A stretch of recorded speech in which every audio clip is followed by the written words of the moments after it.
أوتوا نصيبا من الكتاب يؤمنون بالجبت والطاغوت يقولون للذين كفروا هؤلاء أهدى من الذين آمنوا سبيلا. Dear sisters and brothers, viewers and listeners, Assalamu alaikum wa rahmatullahi wa barakatuh. Wa alaikum assalam wa rahmatullah. I've been reminding myself and you of one of the most important issues in the lives of people, especially those people who wish to attach themselves to divine guidance and divine loftiness. And this issue has not only plagued nations before our beloved Prophet Muhammad, but this issue continues to plague people like you and I who live in this time, in this age, even in this country. And it is the issue of what we may say in English as human gods. It's the issue of Taghut. It's an issue that really needs to be studied. It's not enough to even listen to the best exponent of the Qur'an once or twice. It is the issue on which our salvation rests on. Because if you look at the world today, and God has given you and I the ability to do the math. Just do the math. If you and I claim that we Muslims are the righteous people, are the guided people, are the people of Iman and Taqwa and of Hidayah, then somebody can ask me and ask you, what do you have to show for it? This is the mathematics that a small child will recognize. If we look at the bigger picture, the politics, the economics, the sociology, the education, the family, the individual, the family, the community, and we look at the overall image of Muslims at the bigger level, you and I, on the one hand, we are told that the Muslim countries are not short of any Islamic universities. They're overpopulated with them.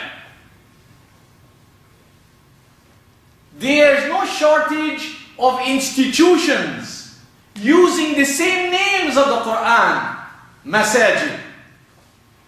They're not short of individuals bearing the names of lofty, towering values called Iman. There is no shortage of any of these things.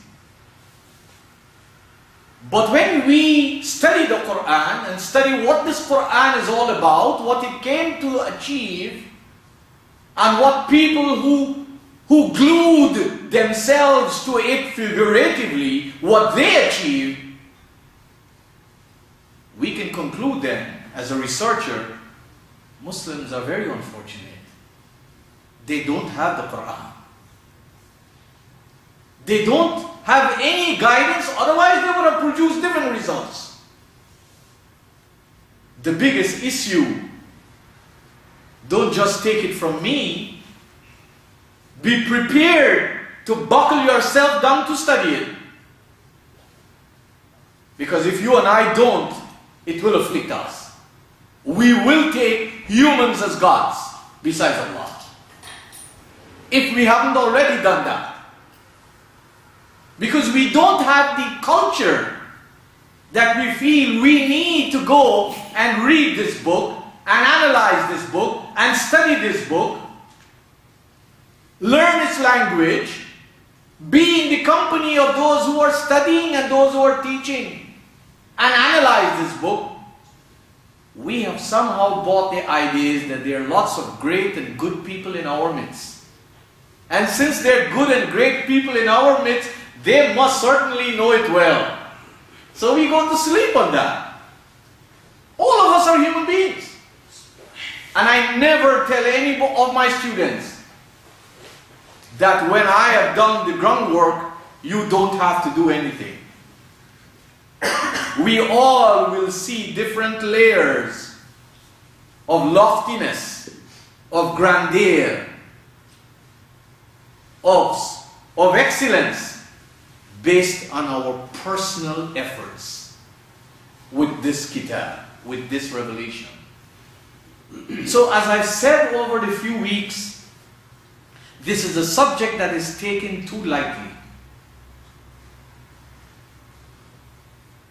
And the destruction of humanity, along with the destruction of this beautiful community that prides itself as being the followers of the beloved Prophet, they are going down the drain with the world community. Our economics is as corrupted as anybody else. Our politicians and our politics and political institutions are as horrible as anybody's else.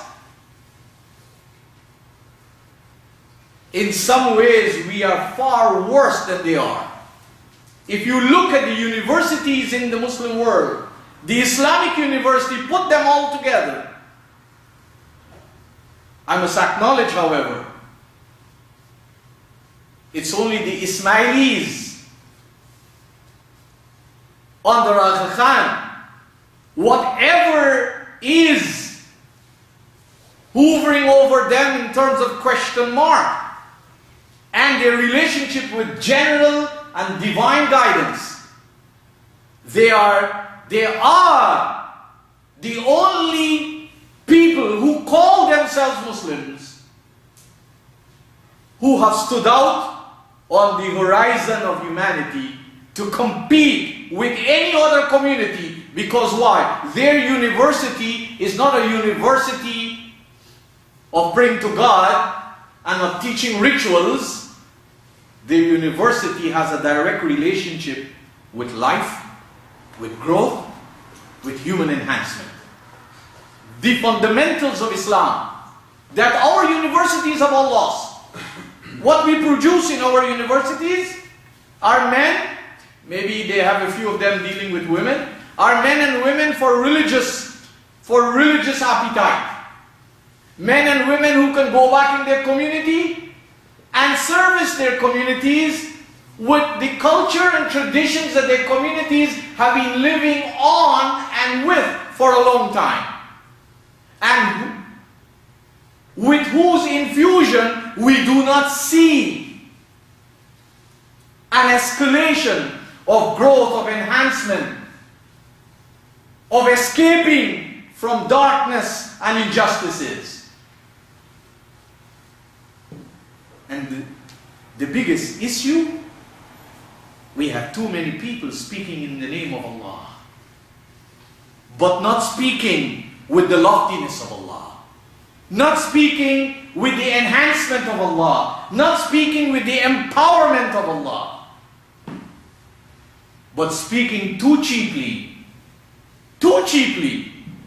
that the average person who calls himself or herself a Muslim hardly has to make any changes, as if to assume that they already, as they say it in their language, they are born Muslims. We already are on the Muslim path, so there's very little that we need to change. The Qur'an gives us one scenario which you and I could fall into. And this is found in Surah An-Nisa, verse 51. And addressing the beloved Prophet, أَلَمْ تَرَ إِلَى الَّذِينَ أُوتُوا نَصِيبًا مِنَ الْكِتَابِ. Have you not observed, O Prophet, those people who were given guidance? نَصِيبًا مِنَ الْكِتَابِ. Allah has not left any community with